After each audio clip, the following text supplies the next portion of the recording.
तरफ दूसरे मरहले के तहत टीकाकारी मुहिम जारी है, तो वहीं दूसरी जानिब कोरोना केसेस में हर रोज इजाफा दर्ज किया जा रहा है, जो कि तशवीश का बायस है। बढ़ते मामलों को लेकर मरकजी हुकूमत ने तमाम रियासतों को खत लिखकर ये कहा है कि अप्रैल माह में सरकारी और निजी अस्पतालों में छुट्टी के दिन भी वैक्सीन लगाने के इंतजाम किए जाएं। जारी टीकाकारी मुहिम से लोगों ने राहत की सांस तो ली, लेकिन लापरवाही का सबूत भी दिया।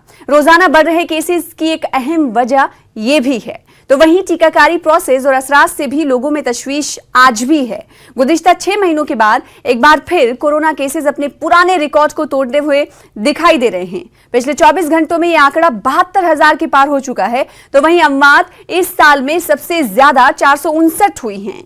सवाल यह कि क्या आवाम की लापरवाही के साथ सरकार की लापरवाही भी बढ़ते केसेस की एक अहम वजह है? इसके अलावा कई सवालों के जानेंगे जवाब दो खास मेहमानों से। प्रोग्राम दो रुख में सबसे पहले दो खास मेहमानों का तारुफ करा दे। हमारे दरमियान जयप्रकाश ठाकुर साहब, जो कि नायब सदर हैं भारतीय जनता पार्टी के महाराष्ट्र से, हमें ज्वाइन कर रहे हैं। आपका इस्तकबाल करते हैं। साथ ही साथ एक खास मेहमान और हमारे दरमियान मौजूद है, अनुमा आचार्य साहिबा, जो कि कांग्रेस तर्जुमान है। आपका भी इस्तकबाल करते हैं। सबसे पहले ठाकुर साहब, आपके पास आना चाहेंगे इस सवाल के साथ। महाराष्ट्र पर आऊं उससे पहले ओवरऑल की अगर हम बात कर ले तो आंकड़ा बहुत कुछ कहता है। गुज़िश्ता 6 महीने में सबसे ज्यादा आज का आंकड़ा है। 72,000 का रिकॉर्ड टूटता हुआ आंकड़ा दिखाई दे रहा है। ऐसे में सवाल ये उठता है कि जो इंतजामात सरकार की तरफ से किए गए हैं, क्या वो नाकाफी साबित हो रहे हैं? क्या वजह मान रही है सरकार?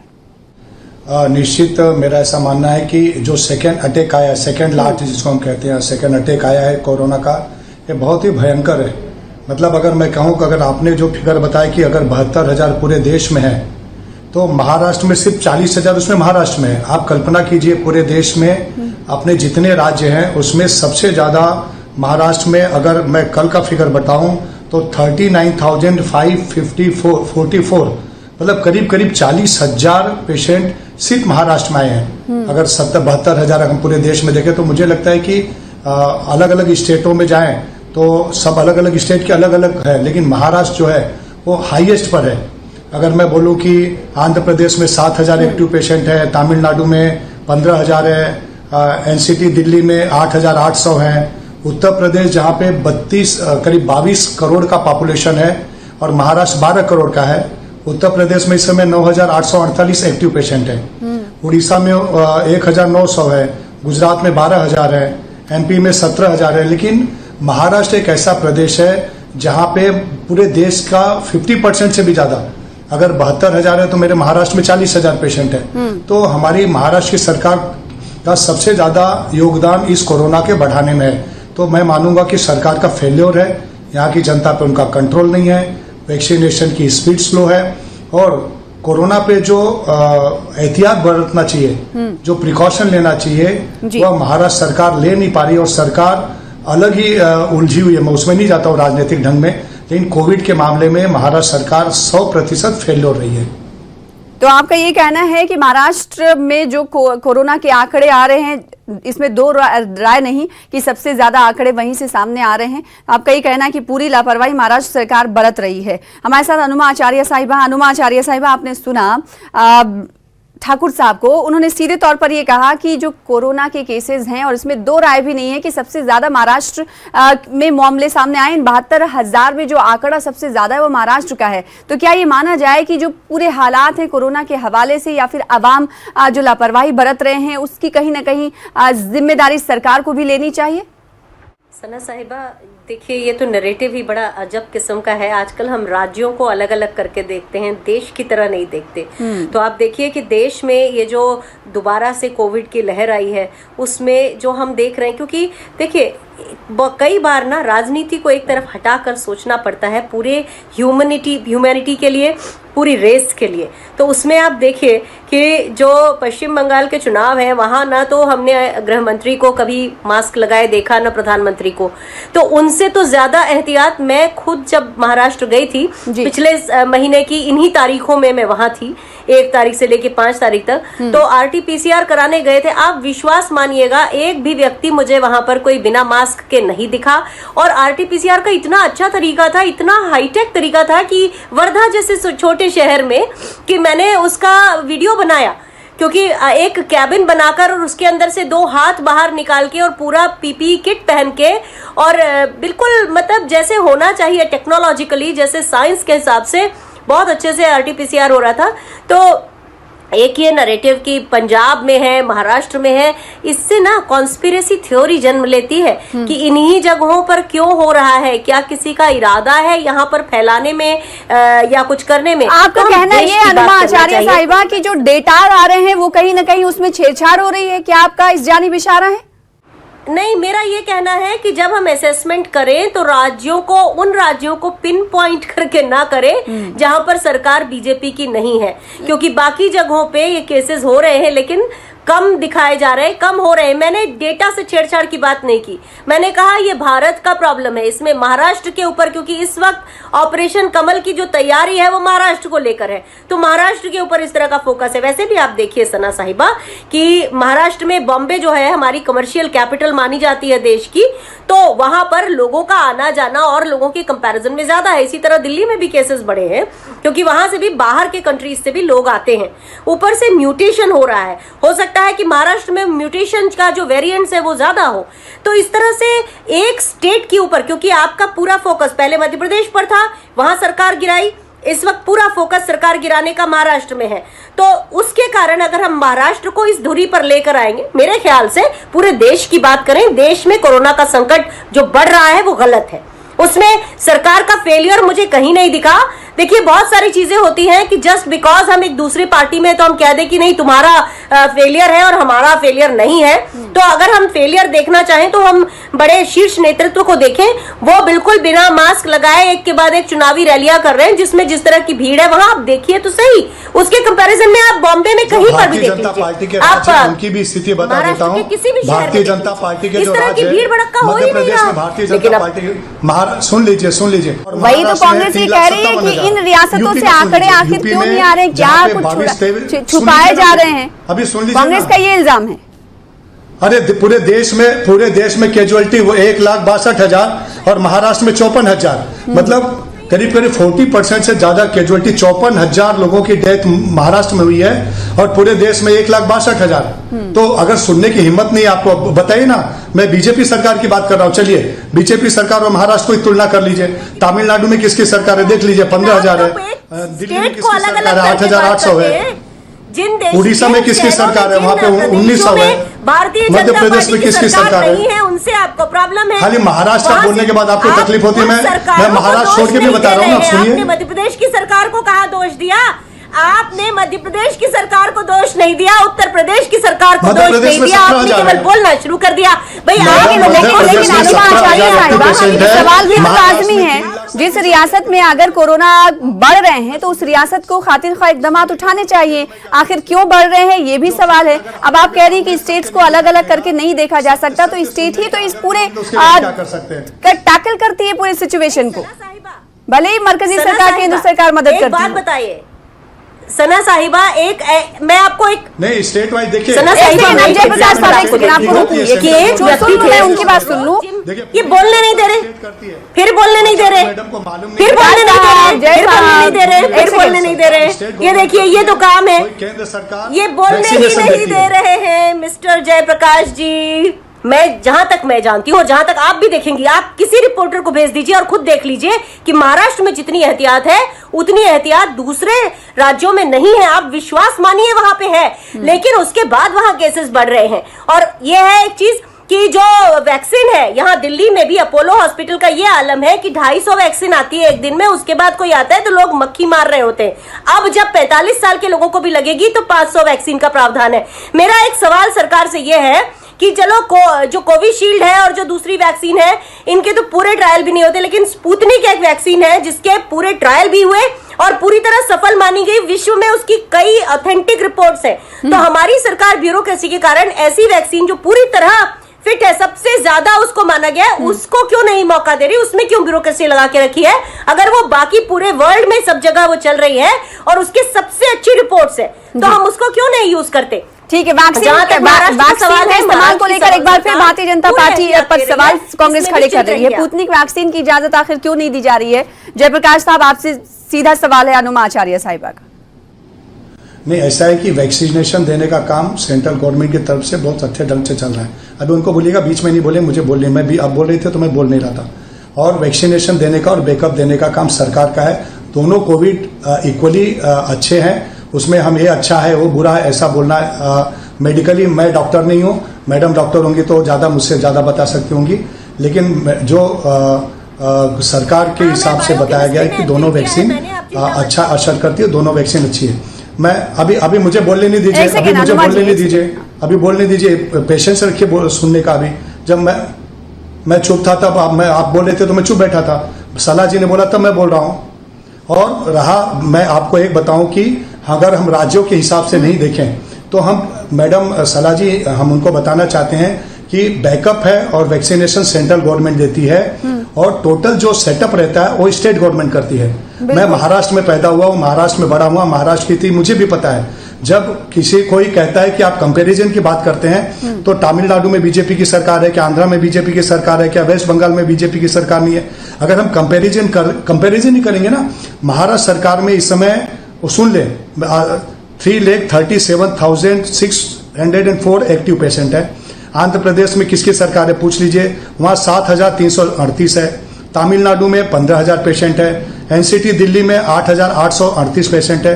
ठीक है, आपने ये डेटा कई बार दिए हैं, ये हम जानते हैं कि महाराष्ट्र में सबसे ज्यादा केसेस हैं।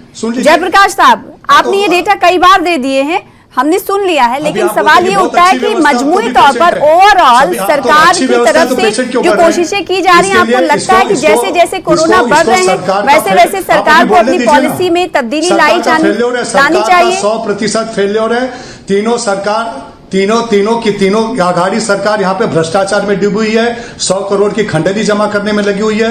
होम मिनिस्टर बोलता है कमिश्नर को कि 100 करोड़ रुपए जमा करो, इनको कोविड पेशेंट की कुछ पड़ी नहीं है। इसके लिए मेरा सीधा आरोप है कि महाराष्ट्र सरकार 100% फेल्योर है, सिर्फ पैसा जमा करने में लगी हुई है, इनको कोविड पेशेंट की लगी नहीं है। महानगर पालिका भ्रष्टाचार में लगी है, कोविड पेशेंट के यहाँ हॉस्पिटल फुल है, उनको बेड नहीं मिल रहा है, और ये बोलते बहुत अच्छी व्यवस्था है। तो बहुत अच्छी व्यवस्था तो पेशेंट क्यों मिल रहे हैं अगर व्यवस्था है तो? अनुमा साहिबा, जवाब आपका जवाब। जब इंतजामात अच्छे हैं, सरकार सभी मराहिल में जवाब है, बिल्कुल काम कर रही है, तो फिर कोविड केसेस क्यों? जवाब है मेरे पास, बिल्कुल। तो मैं देखिए, कोविड को हमने शुरू से जाना है कि उस एक वायरस के ऊपर टेम्परेचर का भी बहुत तरह का असर होता है, अलग अलग तरह का, अलग अलग म्यूटेशन वाली जो वेराइटीज होती है उनका अलग अलग उसका अडेप्टेबिलिटी होती है।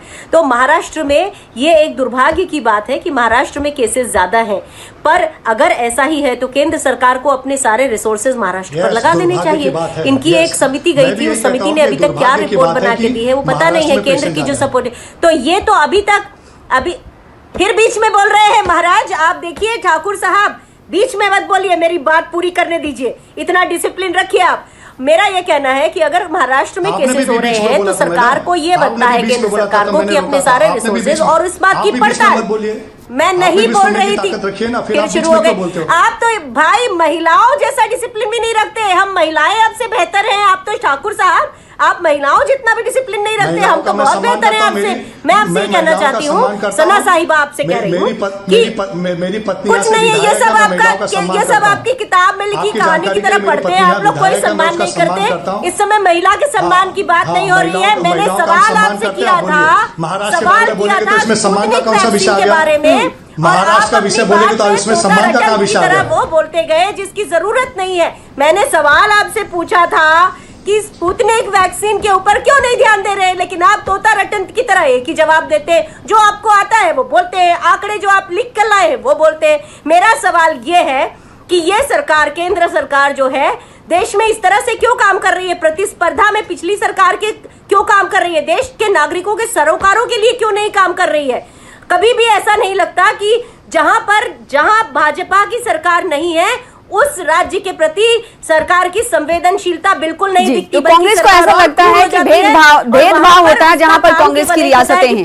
जयप्रकाश साहब, आपके पास आऊंगी। अनुमाचार्य साहब, एक सेकंड। जयप्रकाश साहब, आप आंकड़ों को पेश कर रहे थे। अगर टीकाकरण के आंकड़ों की हम बात करें तो अब तक, क्योंकि 16 जनवरी से टीकाकरण शुरू हुआ है, हम सब जानते हैं, 6,51,17,896 डोज अब तक दी गई हैं, और सेंट्रल गवर्नमेंट ने टारगेट रखा है कि जुलाई तक 30 करोड़ मुकम्मल किया जाएगा, यानी वैक्सीनेशन की जाएगी। क्या आपको लगता नहीं कि जैसे जैसे केसेस बढ़ रहे हैं वैसे वैसे ये टीकाकारी की जो तादाद है, जो टारगेट रखी गई है वो कम है, उसे भी बढ़ाना चाहिए?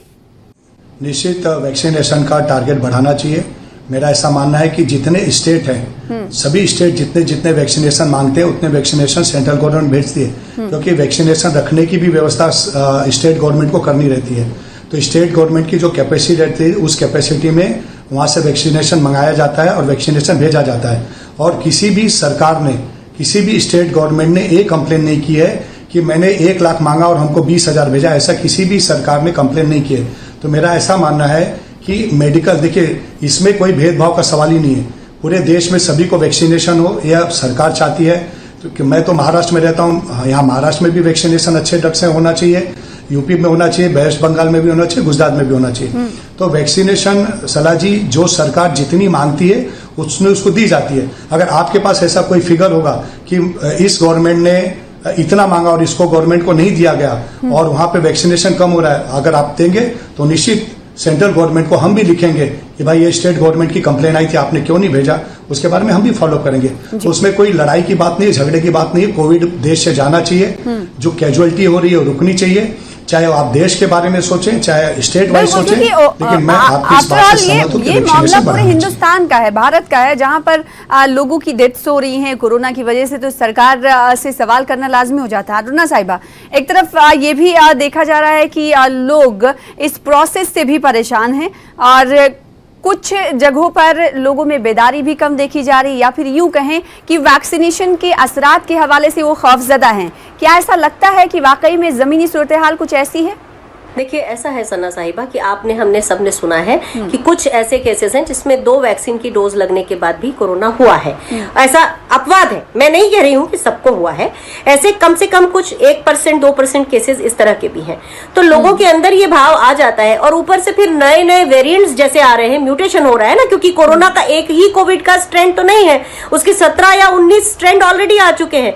तो इसके कारण लोगों के अंदर खौफ तो रहेगा ही। लेकिन सरकार को, केंद्र सरकार को इसमें यह ध्यान रखना पड़ेगा कि एज अ होल कंट्री को देखें। यहाँ पे राज्यों में जिसकी सरकार कहाँ किसकी सरकार है उसको दोष लगाने के हिसाब से ना देखें, क्योंकि केंद्र अल्टीमेटली स्वास्थ्य जो है वो ठीक है, राज्य का अपने अपने लेवल पर मुद्दा है, पर केंद्र सरकार का इसके ऊपर पूरा कंट्रोल और पूरा सहायता, दोनों चीजें जरूरी है। लेकिन वो तो दे रहे हैं सरकार को अपने हिस्से का काम करना चाहिए और पूरे तो मदद कर रहे हैं। पिछले दिनों प्रकाश जावड़ेकर ने एक ट्वीट किया था कि जितना हमने दिया उसका इस्तेमाल भी नहीं किया आपने सही तरीके से।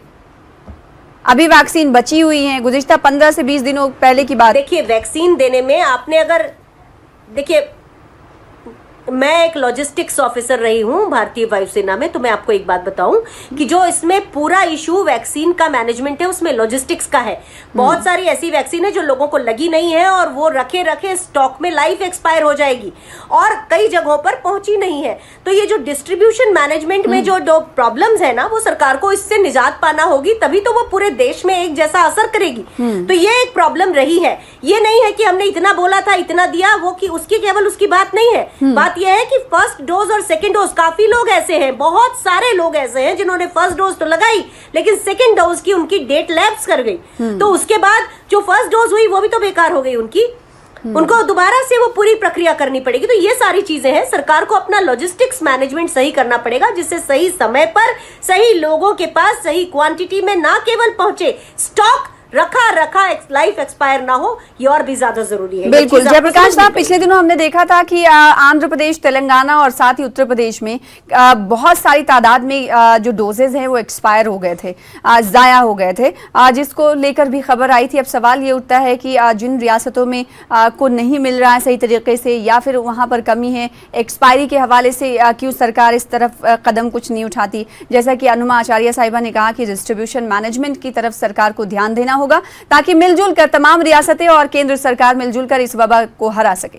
सबसे पहले मैं तो ये बता दूं कि सेकेंड डोज किसी का अगर नहीं हुआ होगा तो वो खत्म नहीं होता है। सेकेंड डोज के लिए 28 दिन से 3 महीने का टाइम रहता है। तो ये वैक्सीनेशन शुरू होकर 3 महीना हुआ है, तो अगर मैंने वैक्सीनेशन लिया है तो मैं 28 दिन के बाद और 3 महीने के अंदर मैं कभी भी वैक्सीन ले सकता हूं। इसके लिए पहले विषय है कि अगर किसी का वैक्सीनेशन नहीं हो पाया है तो बाहर नहीं होता है, वो 28 दिन से 3 महीने के बीच में कभी भी वैक्सीनेशन ले सकता है। ये आप चेक कर लीजिए, किसी भी डॉक्टर को पूछ लीजिए, नंबर 1। नंबर 2, अगर वैक्सीनेशन एक्सपायर हुआ है तो उसकी जो गलती जिसकी भी होगी उसके ऊपर सही में उसके ऊपर कार्रवाई होनी चाहिए। फिर वो स्टेट गवर्नमेंट का अधिकारी हो, सेंट्रल गवर्नमेंट का अधिकारी हो, कहीं का भी हो। देखिए, गलत है तो गलत है, फिर वो सेंट्रल गवर्नमेंट का अधिकारी गलत करेगा तो कोई हम उसका फेवर नहीं करेंगे, स्टेट गवर्नमेंट का अधिकारी गलत करेगा तो भी उसका फेवर नहीं करेंगे। इसके लिए जहां गलती जो भी करेगा उसको मान्य करना पड़ेगा। अगर वैक्सीनेशन नहीं पहुंच रहा है, उसकी अगर जानकारी मिलती है तो हम निश्चित, और मैडम रिटायर्ड ऑफिसर हैं तो उनको तो ज्यादा नॉलेज है, वो सरकार से भी अपील कर सकती हैं कि भाई यहाँ वैक्सीनेशन नहीं पहुंचा है। तो देश में जहां वैक्सीनेशन नहीं पहुंच रहा वहां पहुंचना चाहिए। और सरकार की अनुमाचार्य साहिबा, आज ये खबर आई कि दूसरी डोज के लिए स्टोरेज तमाम जो रियासती सरकार है वो ना करें, कमी नहीं है, जब उन्हें जरूरत होगी तो मिलेगा। और साथ ही साथ आज ये भी खबर आई कि तमाम रियासतों को खत लिखकर केंद्र सरकार ने ये कहा है कि जो छुट्टी गेजेटेड हॉलीडेज रहते थे उस दिन भी निजी और सरकारी अस्पतालों में कोरोना टीकाकरण करवाई जाए। इस कदम को आप किस तरह से देखती हैं? सना साहिबा, ये खबर मैंने न्यूज़पेपर में भी पढ़ी है और कल देख भी लिया था मैंने। तो ये खबर तो अच्छी है, लेकिन इस सरकार की सबसे बड़ी खामी जो है वो इम्प्लीमेंटेशन से रिलेटेड है। इनके आइडियाज बहुत अच्छे शुरू होते हैं, शुरुआत मतलब इस तरह से होती है कि पहले उसका प्रचार बहुत ज्यादा होता है, उसके बारे में बोला बहुत कुछ जाता है, और लेकिन जब इम्प्लीमेंटेशन की बारी आती है तो इम्प्लीमेंटेशन में मैं इनको 100 में से 20 नंबर भी देना पसंद नहीं करूंगी, क्योंकि हर चीज का इम्प्लीमेंटेशन, चाहे वो वैक्सीन का है, इसीलिए मैंने डिस्ट्रीब्यूशन मैनेजमेंट के ऊपर पिन पॉइंट किया कि वहां पर सरकार को प्रॉब्लम है, सरकार को इंप्लीमेंटेशन में प्रॉब्लम है। मैं ये नहीं कहती कि नियत की प्रॉब्लम है, क्योंकि उन्होंने खूब सारे कोविड वॉरियर्स हैं, वो सब तैयार हो जाएंगे, वो सैटरडे संडे को भी आ जाएंगे लगाने के लिए, कोई हॉलीडे भी नहीं लेंगे, वहां तक सब कुछ ठीक है, लेकिन उसका सही तरह से डिस्ट्रीब्यूशन हो, सही समय पे पहुंचे और वेयर हाउस में उसकी लाइफ एक्सपायर ना हो जाए, ये सरकार की जिम्मेदारी। इसके ऊपर सरकार का फोकस वैसा नहीं है जैसा होना चाहिए। जयप्रकाश साहब, सरकार को इस जानिब ध्यान देने की बहुत जरूरत है कि जो सरकार कह रही है वो आखिरी पायदान तक उस पर अमल हो रहा है या नहीं हो रहा है। मैं मानता हूं कि अगर इम्प्लीमेंटेशन सही नहीं हो रहा है तो फिर से मैं फिर से वो बोलेंगे कि आप स्टेट गवर्नमेंट को बोल रहे हो, सेंट्रल गवर्नमेंट के बारे में क्यों नहीं बोल रहे हो। मेरा इस क्लियर मानना है कि पूरा जो मैनेजमेंट कोर्स है या इम्प्लीमेंटेशन है वो स्टेट गवर्नमेंट करती है, सेंट्रल गवर्नमेंट वैक्सीनेशन भेजने का काम करती है। अगर मैं डायरेक्टली जुड़ा हुआ हूं राजनीति से या मेडिकल फील्ड में जुड़ा हुआ रहने से मुझे पता है कि पूरा इम्प्लीमेंटेशन का काम स्टेट गवर्नमेंट करती है। अगर हम कहीं भी फेल्योर हैं तो चाहे बीजेपी की सरकार हो, चाहे कांग्रेस की सरकार हो, चाहे एनसीपी की सरकार हो या वेस्ट बंगाल जैसे, उड़ीसा जैसे जगह सरकार हो, तो उस स्टेट गवर्नमेंट का फेल्योर है और सेंट्रल गवर्नमेंट ने उसको मॉनिटर करना चाहिए। ये मैं इस बात से सहमत हूं, अगर फेल्योर है तो स्टेट गवर्नमेंट ने उसको सुधारना चाहिए। बिल्कुल, अगर फेल्योर है तो स्टेट गवर्नमेंट को ये सुधारना चाहिए। महाराष्ट्र सरकार पर ये सवाल खड़े हो जाते हैं अनुमाचार्य साहिबा कि आपको तो मदद मिल गई लेकिन आप संभाल नहीं पा रहे situation. Sana Sahiba, at the end of the talk finally Jayaprakash ji इस मामले में तो राजी हुए कि अल्टीमेटली ये पूरे देश की जनता का सवाल है। चूंकि सेंट्रलाइज्ड सप्लाई केंद्र सरकार करती है, उसके बाद स्टेट का रोल आता है। तो पहले तो सेंट्रलाइज सप्लाई समय पे और सही डेट्स के साथ होती रहे, एक तो वो है, और यही तो पूछा जा रहा है कि आपको क्या सही डेट और सही समय पर चीजें नहीं मिली, वैक्सीन नहीं मिली, तो इस हवाले से कांग्रेस जवाब भी नहीं दे पा रही है, महाविकास आघाड़ी जवाब भी नहीं दे पा रही है। अनुमा साहिबा, ये भी हकीकत है। सना साहिबा, बात यह है कि ऐसे समय में, जिस समय कोरोना महाराष्ट्र में फैल रहा है, ऐसे समय में वहां की सरकार को और भी वीक विकेट पर दिखाने का जो षड्यंत्र चल रहा है वो बहुत बुरा है। इस समय पहले सरकार को अपनी अगर लोगों की जान और माल पर पहले केंद्रित कर देने दे और उसके बाद वहां पर पॉलिटिकल गेम करें, लेकिन नहीं, ये सब एक साथ होता है। एक तरफ कोरोना की महामारी, दूसरी तरफ सरकार का उस तरफ ध्यान, और इधर सरकार को कमजोर करने की अलग अलग तरह की साजिशें। तो अगर महाराष्ट्र के होने के बावजूद भी पहले आपका ये कहना है कि एक सियासी उतार चढ़ाव जो चल रहा है उससे कहीं ना कहीं महाराष्ट्र सरकार का ध्यान भटक रहा है, मुकम्मल तौर पर वो कोरोना पर काबू पाने में नाकाम है। आपकी बातों से ये समझे जाए?